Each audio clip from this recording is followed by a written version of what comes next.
Shall we begin? aBabe Music. aBabe Music. aBabe Music. Let's begin now. Josh Haggerty. Lisa Humber. Gord Vickman. It's the aBabe Music Podcast. Welcome. Wow, I can't believe we're here. Episode 21 of the aBabe Music Podcast. One of my favorite numbers. Really? So this is a very significant episode. Right. It is. Who are we talking about here? Elena Juatco, the amazing singer, musician, actress extraordinaire, Elena Juatco in the aBabe studio. Hello. Thank you for being Hi, here. I'm so happy I'm here. Thanks so much for having me. Lisa's taking some photos for social media and other things. ababemusic.com is where to find us. That's right. That's the spot. That's where you can find all about all the fun things we're doing all the time. But Elena, why don't you tell us about the fun things that you're doing right now? I know that it's a really exciting time for you. You just had a TV show premiere about 6 weeks ago. So yeah, you've got Open Heart happening. You have your album happening. I know that you've moved away from working in theater, which is where we met, and now you're working on film, TV, music. What are you doing? Yeah, it's a really crazy year, and I'm so grateful. So grateful for all of it. I'm on a new television series from the producers of Degrassi. It's called Open Heart. I play a doctor. Do you have an open heart? I do. I have a very open heart. Actually, the entire cast has a very open heart. I have to say, we are all so tight. And even though, we've met, Lisa and I have met doing theater. We did Les Mis together. And the sense of community that I get with the actors on this show, like we are so close. It feels like I'm in a theater cast. Sometimes theater actors are much more touchy and like emotional and like huggy and affectionate. And we all are. We are very open-hearted and we love each other. And so we're all so excited for this new series. It's on YTV in Canada and TNIC in the States. Debuted in January 20th. And it's going well. Like, no complaints. It's very exciting. Did you have to thumb through some medical textbooks and learn the terminology? Yeah. Okay, so when you were going to become an actress, your parents were like, don't do that. Become a doctor. Oh, that was my life growing up. Right. Like, so now you're a doctor. My mom was a doctor, so she was expecting me to follow her path. I actually went to Queen's University for biology, was going to be a doctor. And then in second year, I changed my major. I just couldn't do it. I actually auditioned for Canadian Idol, and it kind of flipped my world. And I was like, I got to just give this a shot. I just got to try. So I changed my major and gave my mother a heart attack. But now I get to be a doctor, and she's like my go-to person. Like, I call her for medical terminology when I don't understand what's going on. And so I feel like we're kind of bonding over this. That's great bonding over stuff, fake doctor stuff. I was raised, like I went to the hospital with her all the time to do her rounds. So I feel very natural doing it. I basically play my mom. Let me do a little scene. I'll audition right now. If you need an extra doctor on the new series. Okay. Josh, I have some bad news. Because they're always whispering, right? Yeah. Should I just like moan or something? Like I hear you, but I can't I speak. see that you're having rib pain, but I'm afraid that you have crabs. Did I get the part? That was pretty good. That was not bad. I can breaking good, like bad news to patients. To filthy patients. Yeah. That really wispy, sexy Dr. Man voice happening to you. Josh, I've got bad. And there was a slight arc in your left eyebrow. Yes. That's really good. And people Jackie say and you only Yeah. have a face for radio. Yeah. Anyways, I brought music from my new album. so your album, March 8th, we're going to talk about your album in a minute, but why don't you Yeah. tell us about what you're going to play for us? I'm going to play a song that I actually sing with one of the other actors in the cast. His name is Kevin McGarry. He's a phenomenal actor. He's acted the Shaw Festival for several seasons, but he's a closeted singer-songwriter. So I'm so happy to have gotten him in the studio to do this song with me that I wrote, and it's called Away.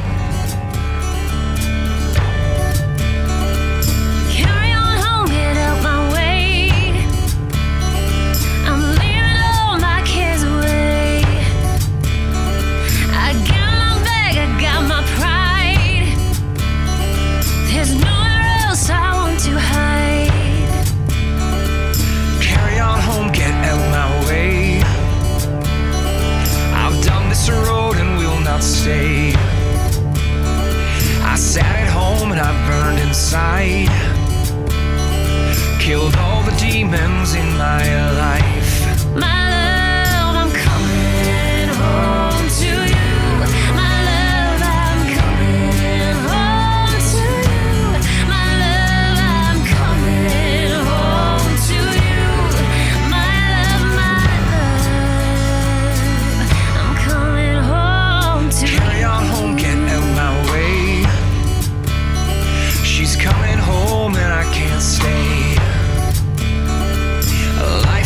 short to pass me by. Gotta take this terrain, yeah, watch me fly.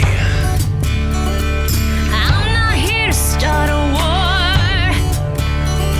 You don't know what I'm fighting for.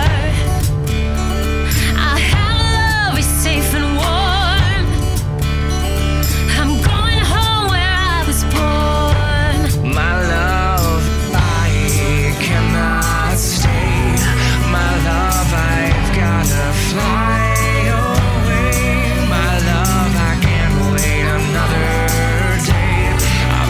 Fly away. My head's on straight, my heart is pure. Ain't coming back now, that's for sure. My head's on straight, my heart is pure. Ain't coming back now, that's for sure.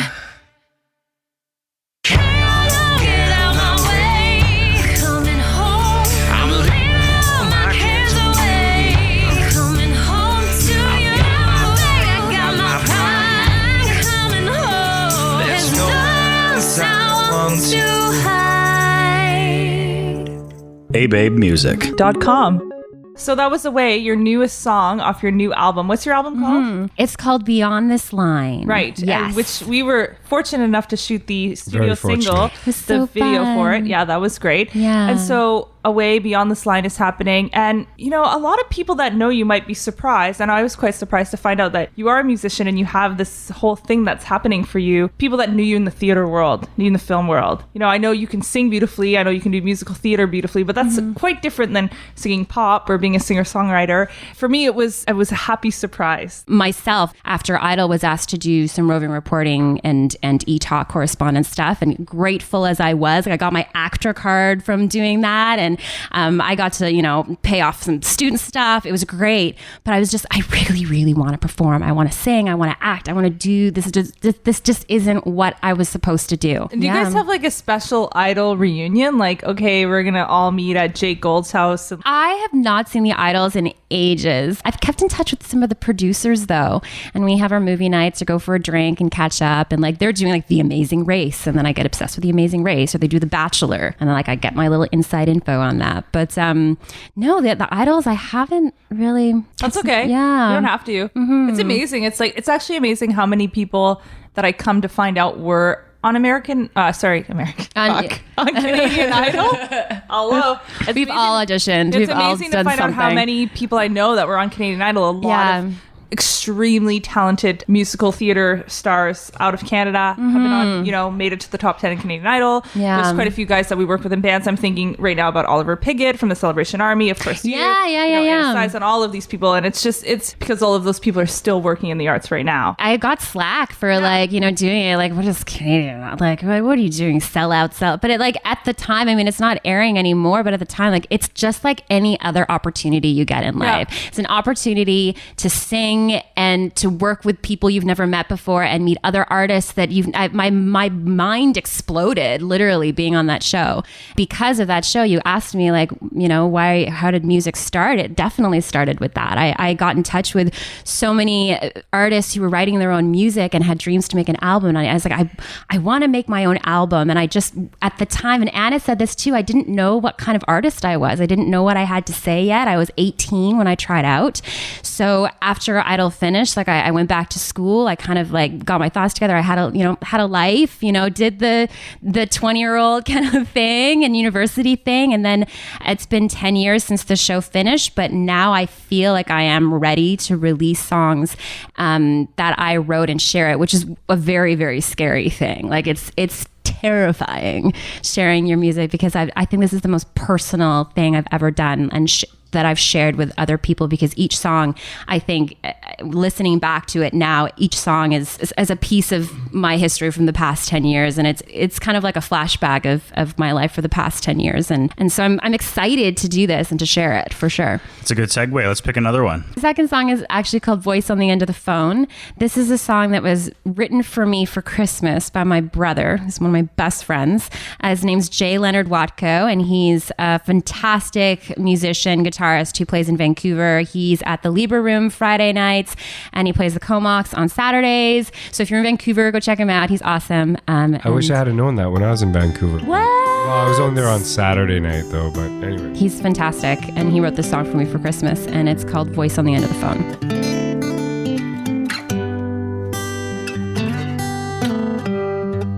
We are two lovers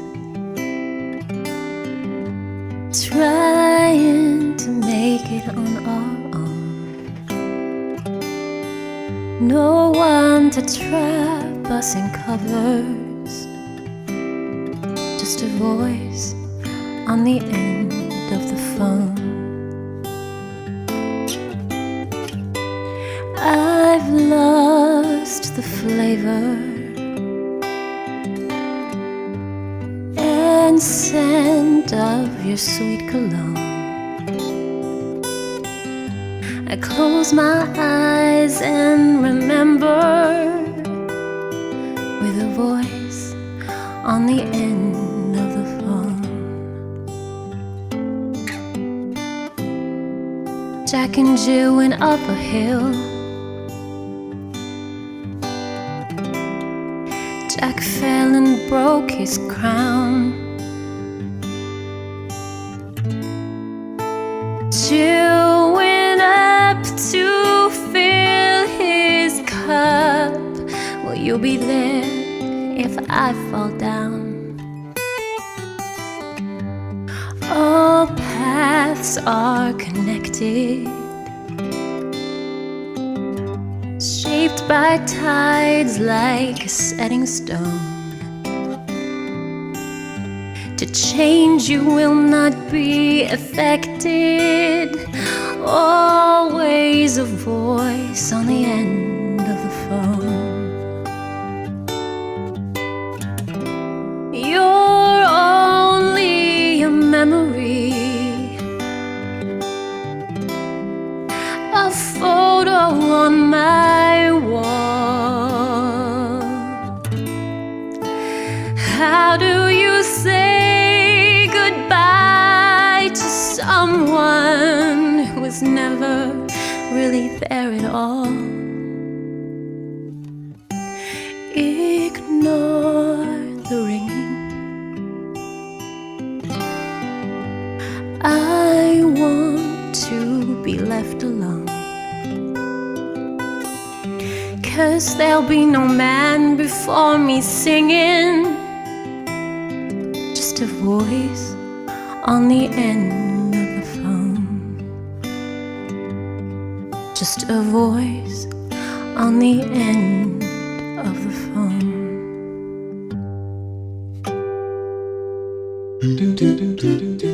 aBabe Music. aBabe Music. Elena, at 15 years old, your mom was a doctor and she was bringing you to the hospital and forcing you to, do the rounds with her. Study harder. And be doctor. Yeah.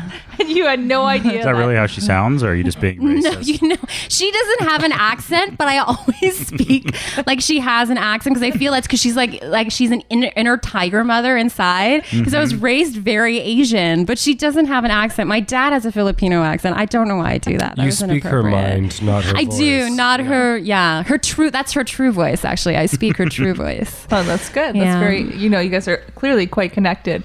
But what would Elena of today? You said you're 28 years old. Did you say that? Sure. No, I'm still in my 20s, but I'm hanging on tooth and nail to my 20s.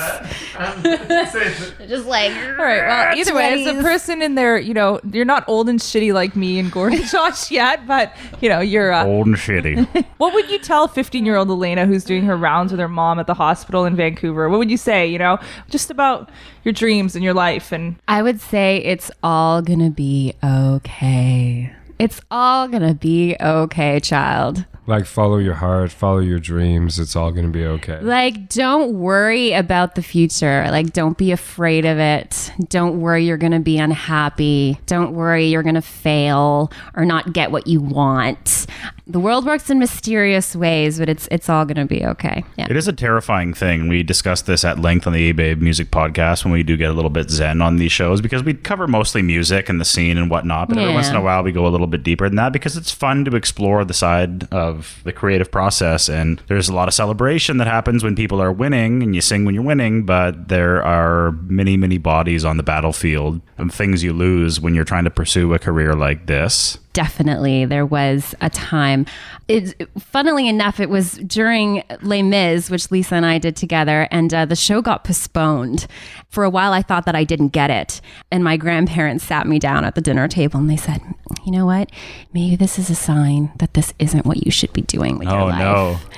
And I just sat and listened because I love them. I love my parents. I love my grandparents, and they were just trying to help. And they were saying it because, and I know that now, they were saying it because they loved me. But you know, it was a really difficult talk. I left feeling like I was selling myself short, that I wasn't doing things right, that there is more that I can do, that I'm not reaching my full potential. And that's a horrible feeling, especially as an artist, that you're not reaching your full potential, because you're not just letting your family down, you're letting yourself down. So there was a time where I came back to Toronto and I told my best friend, I'm going to law school. I'm going to go back to school. I gotta get my credits and I gotta go back to law school. And my friend looked at me and he said, what are you, you need to listen to yourself. You need to listen to yourself. Stop. Like, don't dilute your dream. Instead of thinking, and this is what I say, instead of thinking, what else can I do? You have to think, what more can I do? Not, this isn't working out for me. Maybe I should be this. Maybe I should be a doctor. Maybe I should be a lawyer. Maybe I should, do this. No, what more can you do with what you have? Instead of starting from a point of what I can't do, you start from the point of what I can do. And what I can do is I can write music, I can keep singing, I can write, and I started writing more, and then I started writing music, and I can make more connections or whatever it is. And what happened is I just became a stronger artist, and I got more opportunities, and from that, I don't know, it just kind of domino effect, I guess, and here I am now, alive and well. It's all gonna be okay. The TV series, the theater, the musical theater, and the singing, how do they meld together? The dream is to always be working, and to whether it's in film, TV, theater, music, I just want to do it all the time and earn a roof over my head doing it. Where do we find you? Where are you next? Are you going to be on a cop show next? Or? I know. I would love to be on a cop show. Right. I would love to be like Trinity in the Matrix. That's always been my dream. Right, okay. I want to be a badass. Right. So where do we find you next?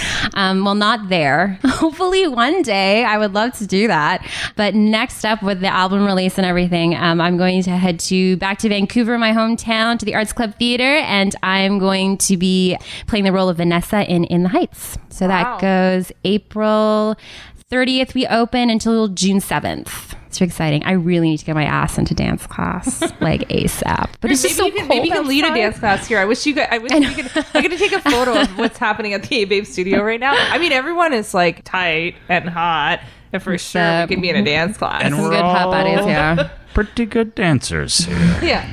In fact, Gord is he's got moves. When he throws it down, man, I leave town. Yeah. What have we missed? Anything? aBabe Music.